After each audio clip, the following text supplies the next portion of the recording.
आपण माने समस्ते जानिछंती जे प्रत्येक धर्म एवं संप्रदाय रे विवाह को नहीं भिन्न भिन्न रीतिनीति रही किंतु बहु विवाह प्रथार जिते कथा आसूची बा द्वितीय विवाह कथा जिते आसूची से आम आखि आगक मुस्लिम महिला मानकर समस्या आसे। अनेक समय रे ट्रिपल तलाक को नहीं चर्चा होती, यूसीसी को नहीं चर्चा होती, एथर कथा आसी बीएनएस 82 को नहीं। आमे समस्ते जानी जे आईपीसी सीआरपीसी बदल रे जिते नुआ ना दिगला आम आईन व्यवस्थार से भारतीय न्याय संहितार 2023 जो स्वरूप आसला से अनेक प्रगतिशील कथा समस्ते भाभी किंतु से जिते बीएनएस 82 कथा आसूची लगिला जमती जो प्रगति कथा कहुला ताहा मुस्लिम महिला को बाद देकर चिंता करा जायछि कि से प्रसंग को नहीं आज एक गुरुत्वपूर्ण आलोचना होइतिला एवं सही क्रम रे मुस्लिम महिला प्रति को प्रकार अन्याय होछि एवं बीएनएस 82 रो संशोधन काहीकि आवश्यक, सर्वे रिपोर्ट कौन कहूँ ए संपर्क में आम अधिक आलोचना करबा। सर्वे सहित थिबा डॉक्टर नूरजहान सफिया मो सहित अच्छी, आपको स्वागत करुछि आलोचना को। नूरजहान जी, जैसे मैं बोल रही थी कि बीएनएस 82 जब कभी किसी अमेंडमेंट की बात होती है तो लगता है कि पिछला जो था उससे और आगे थोड़ा बढ़ के हम कुछ नया करें, पर बीएनएस 82 वैसा कुछ भी नहीं था। आप लोग निराश हुए थे जब देखे थे? निराशा इस बात से हुई है कि जो देश का कानून है बीएनएस 82 तो बहुत पहले से कानून है, पहले तो 94 आईपीसी था, और निराशा इस बात की है कि ये जो कानून है जो प्रथा के इलीगल कहता है, ये सभी जमात सभी मजहबों के ऊपर लागू है। हिंदू समाज पर भी है, क्रिश्चियन समाज पर भी है, पारसी समाज पर भी है। हर सिटीजन, हर औरत को इस कानून की सुरक्षा मिलेगी। वो अलग बात है कि वो कानून कितना लागू होता है, कितनी महिलाएं उसका फ़ायदा ले पाती हैं, वो एक अलग मसला है, वो भी एक प्रॉब्लम है। लेकिन कम से कम वो कानून तो सभी समाज की महिलाओं के लिए उपलब्ध है, मुस्लिम औरतों के लिए क्यों नहीं है? तो फिर सवाल आता है कि क्या वो इस देश की नागरिक नहीं है क्या? आईपीसी 494 या 82 बीएनएस क्यों उस पर लागू नहीं है? तो उसको क्यों अलग रखा गया? उसको अलग रखा गया क्यों? जैसे पीसीएमए की भी हम बात करते हैं, चाइल्ड मैरिज प्रोहिबिशन है, वो मुस्लिम समाज के लिए क्यों उपलब्ध है? क्यों हमारे समाज में अभी भी माना जाता है कि 18 साल के पहले शादी होती तो इट्स ओके, है ना? वो जब देश का नियम कुछ अलग है, जब देश का नियम कुछ और है। और जब हम देखते हैं कि हमारे अपने मज़हब में भी, हमारे धर्म की किताब में भी हम देखते हैं कि ये सब प्रथाओं को बिल्कुल सपोर्ट नहीं है। कुरान बिल्कुल नहीं कहता है कि आप एक छोटी बच्ची या बच्चे की शादी करो। कुरान में बुलूगत की बात, मैच्योरिटी की बात, फिजिकल, इमोशनल, सोशल मैच्योरिटी की बात हुई है, तब जब वो तैयार हो तब आप उसकी शादी की बात। कुरान में हम देखते हैं कि बहुत साफ 2 आयतें हैं सूरह निसा की, एक मर्द कितना उसकी इच्छा होगी, तीव्र इच्छा होगी कि मैं सभी बीवियों के साथ बराबर का व्यवहार करूँ, जो कि संभव ही नहीं है, और वो कुरान कहता है कि संभव नहीं है, इसलिए आप एक कीजिए। इतना क्लैरिटी होने के बाद भी हमारे समाज अगर दूसरे तक जाते हो तो जो लीगल प्रोसीजर है उसको फुलफिल करिए, उसके बाद एक शादी खत्म कीजिए और उसके अधिकार जो बनते हैं बच्चों के और फर्स्ट वाइफ के वो अधिकार दीजिए, फिर आपको दूसरी शादी करना है तो आप करिए। अच्छा, तो 82 अभी ऐसा कह रहा है कि पॉलीगामी अलाउड है मुस्लिम मेल को, फीमेल के लिए वही जो नियम था वही फिक्स है। पॉलीगामी तो आदमी ही करते हैं ना, हाँ, वही तो उनके लिए कोई प्रोहिबिशन नहीं है, कुछ उसमें पाबंदी नहीं लगा है, एग्जाम थे, एग्जाम्पशन है, मुस्लिम समाज के ऊपर ये लागू नहीं, मुस्लिम मर्द के ऊपर ये लागू नहीं पड़ता है। हम कहते हैं कि सिंपल सी मुस्लिम मर्द और मुस्लिम औरत इस देश के नागरिक है, और जो देश का कानून है सभी के लिए, हमारे लिए देश का क्रिमिनल लॉ तो सबके लिए बराबर है ना? उसमें मुसलमान आदमी अगर कुछ क्राइम करता है, मर्डर करता है, या हिंदू आदमी मर्डर करता है, तो उसका मजहब देखकर आप उसको सजा नहीं देते हो। वो तो क्रिमिनल लॉ अप्लाइज है इक्वली टू ऑल, तो फिर why not IPC and why not 82?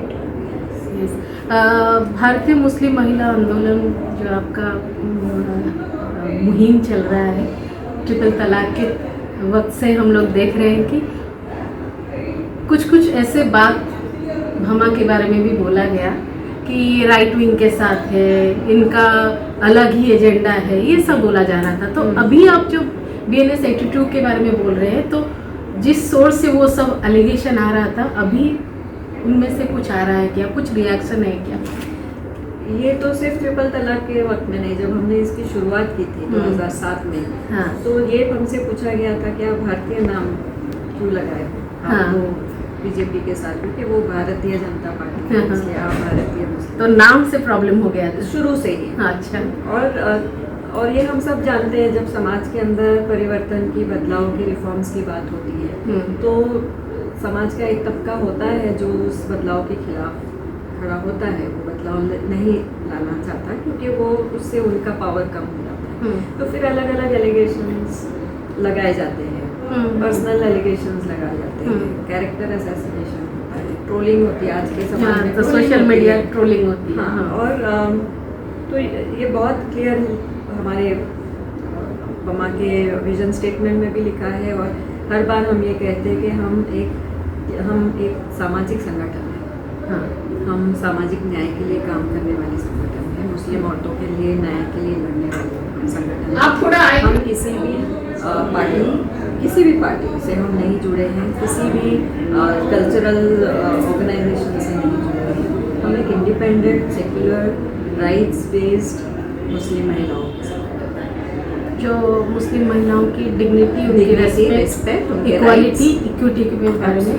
Okay, तो ये जो जितना भी है, अगर लॉ में अमेंडमेंट हो गया, परिवर्तन हो गया, आप भी जानते हो, मैं भी एक महिला हूँ, मैं जानती हूँ, जब तक माइंडसेट चेंज नहीं होता है, उसमें अगर शिफ्टिंग नहीं होता है, तो कुछ भी हो जाए परिवर्तन नहीं होगा।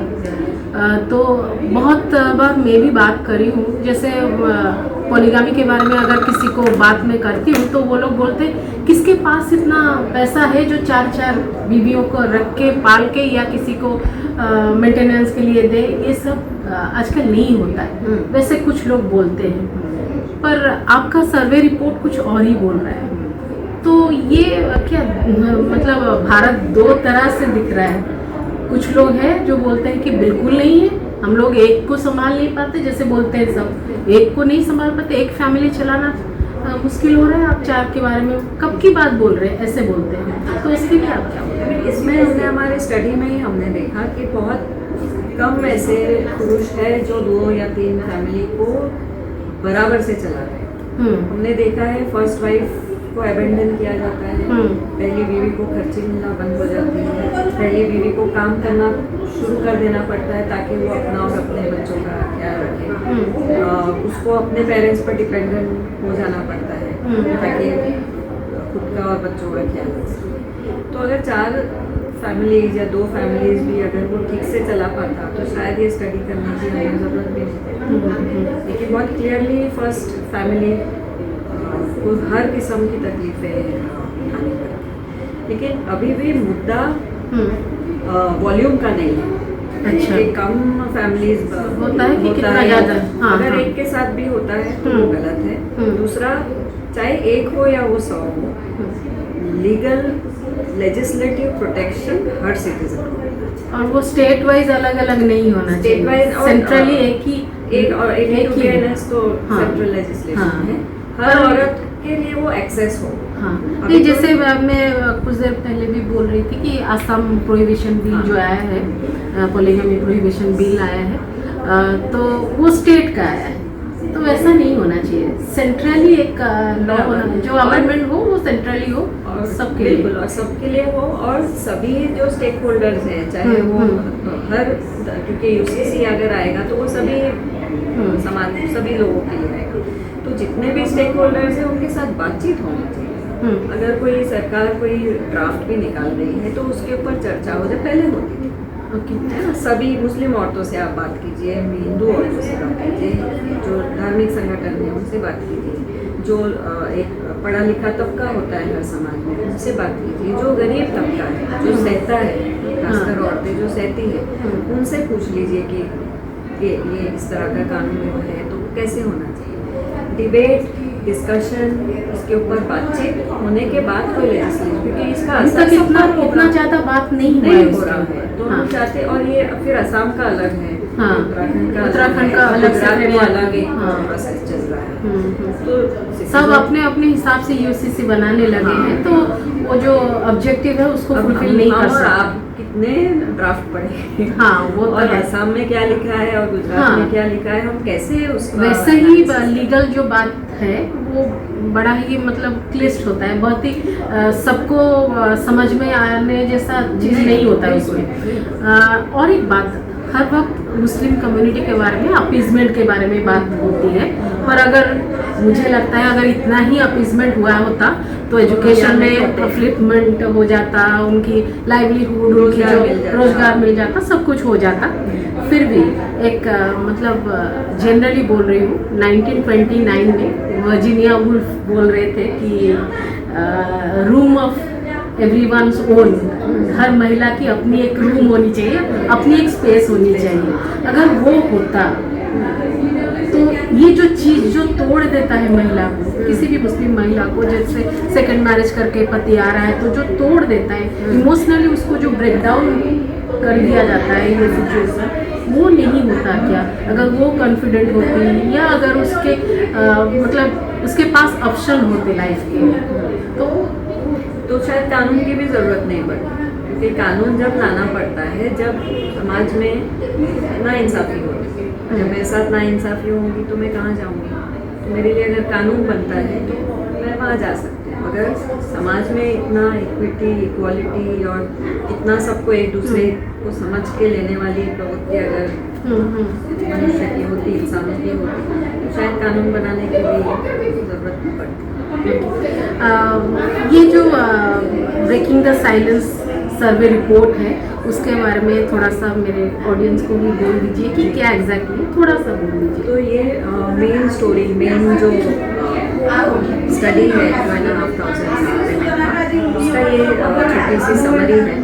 और ये स्टडी हमने 7 राज्यों में की है और 2,500 महिलाओं से जो बहुपत्नी प्रथा से पीड़ित हैं, पीड़ित महिलाओं से हमने बात की और जानने की कोशिश की कि उनकी ज़िंदगी में जब उनके शौहर दूसरी शादी कर लेते हैं तो क्या असर होता है, तो सामाजिक असर क्या होता है, आर्थिक असर क्या होता है, उनकी ज़िंदगी कैसे बदलती है, और हमने पहली बार उसके शरीर पर क्या असर, शारीरिक फिजिकल और मेंटल हेल्थ पर, और खासकर उसके मेंटल हेल्थ पर क्या असर होता है, इमोशनली वो कितना टूट जाती है। एग्जैक्टली हमने ये भी पूछा कि बच्चों पर असर क्या होता है। अच्छा, क्योंकि ये लीगल इशू तो ज़रूर है लेकिन ये एक सोशल, हाँ, इकोनॉमिक मतलब है ना, फैमिली जितना फ्रेजाइल हो जाएगा उसका पूरा इम्पैक्ट बच्चों पर, इम्पैक्ट, और फिर सिर्फ उसी बच्चे पर इम्पैक्ट नहीं होता है ना, फिर वो जनरेशनल ट्रॉमा करके वो आने वाली अगली पीढ़ियों तक बात जाती है। तो सिर्फ उस जनरेशन का नुकसान नहीं होता है, बच्चे उदास हो रहे हैं, बच्चों में गुस्सा बढ़ रहा है, उनके स्कूल पर इम्पैक्ट होता है, शायद बच्चे हैं, फादर नहीं है, पैसा नहीं आ रहा है, स्कूल छोड़ के काम पर जाना पड़ता है, लड़कियों की जल्दी शादी कर देते ताकि जिम्मेदारी करें, औरत का गुस्सा उसके बच्चों पर निकलता है क्योंकि वो खुद अकेली पड़ गई है, उसके पास सब, उसकी डिग्निटी पर असर,